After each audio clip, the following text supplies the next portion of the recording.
পড়তো কিন্তু মনে করেন দাঁত ভেঙে দেবো না। কথা ঠিক কিনা বলেন?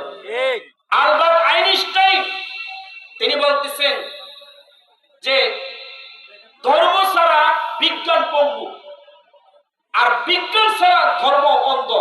এটা দিয়ে কি বোঝাচ্ছে? বিজ্ঞান গবেষক চিন্তা বিক্রি করেছে, তারপরে 1597 সালে স্যার ফ্রান্সিস ড্রেক পৃথিবীর প্রথম মানুষ, যিনি এই পৃথিবীর আনাচে কানাচে পৃথিবীর চতুর্দিকে নৌজাহানে ঘুরে ঘুরে দেখেছে, তালাশ করেছে যে পৃথিবীটা কি চ্যাপড়া নাকি পৃথিবী গোলাকার। যার নাম হলো স্যার ফ্রান্সিস ড্রেক। 1597 সালে তিনি নৌজাহানে ঘুরে ঘুরে পৃথিবীটা ঘুরে ঘুরে দেখেছেন যে পৃথিবী একটা গোলাকার। সুবহানাল্লাহ বলেন না? সুবহানাল্লাহ। আল্লাহ কিভাবে লিখেছেন?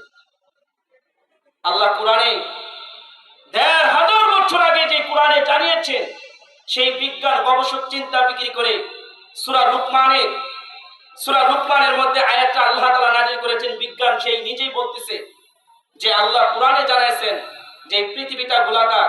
আসলে আমি আয়েশা দেখলাম, নৌজাহানে ঘুরে ঘুরে দেখলাম যে পৃথিবীটাই গোলাকার। বলেন না সুবহানাল্লাহ? সুবহানাল্লাহ।